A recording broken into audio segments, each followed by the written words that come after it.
Hello, I'm Justin McKeand, Vice President of Strategic Markets. Today, I'll be discussing how business owners can prepare for a successful merger, acquisition, or sale. I'll cover when to begin planning, who should be involved, common issues that can arise before due diligence, and more. A strong M&A outcome starts well before a transaction is on the table, with thoughtful planning and the right preparation.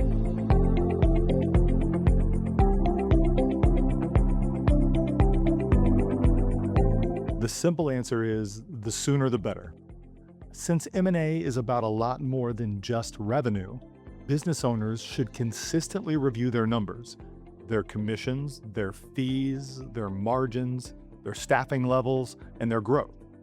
The idea is that when you're consistently aware of your firm's financial standing and are consistently making tweaks, you're consistently maximizing efficiency and profitability.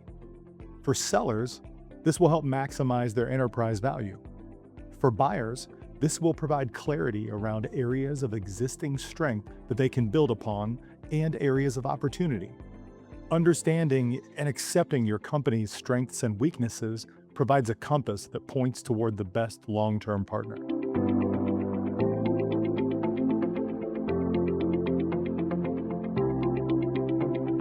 Depending on the size and goal of an acquisition, the C-suite of a firm will be involved at a minimum.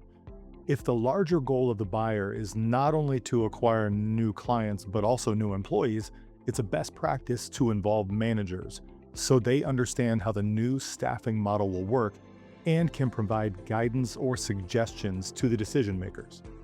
For sellers, involving a consultant or broker can be a great way to get the house in order before listing the business. Since not all sellers have the same goal in mind, some are only concerned about getting the highest dollar, while some are more concerned about providing a continued path and advancement opportunities for their existing employees, a consultant can help address the core objectives and can build the listing around those items.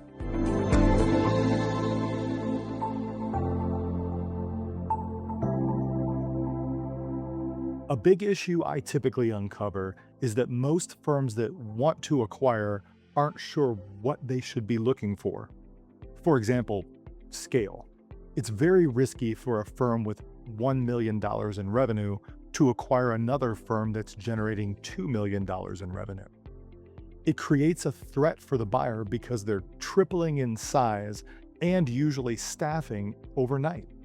It's challenging and risky to scale up that far, that fast.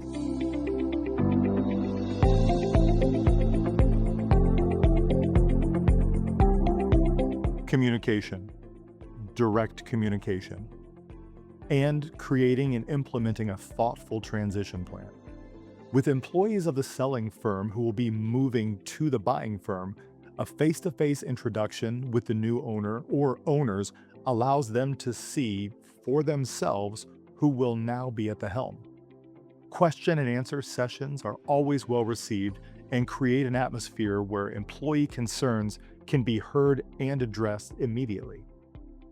With clients, early communication from the seller can create a longer runway transition.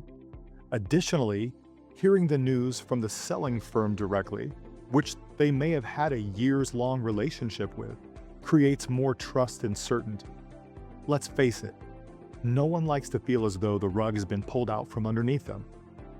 That typically creates fear, which leads to client attrition. We often see transition plans that include the seller sticking around, even in a part-time capacity, for 3 to 6 months after a transaction closes. This overlap of the old guard and the new guard gives clients confidence, because if my old contact that I work with likes and trusts my new contact, I'll probably like them too.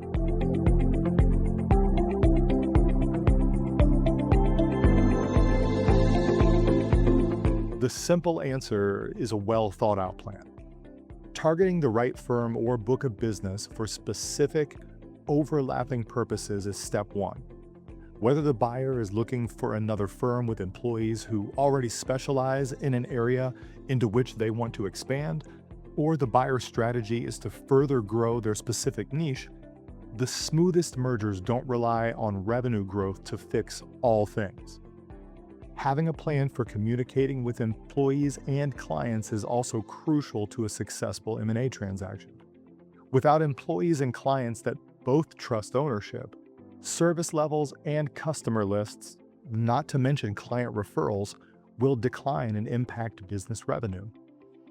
The first acquisition is the most challenging.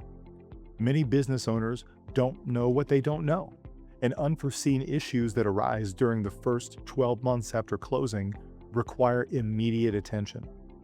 This pulls energy and resources away from expanding relationships and revenue streams, which is the purpose of M&A.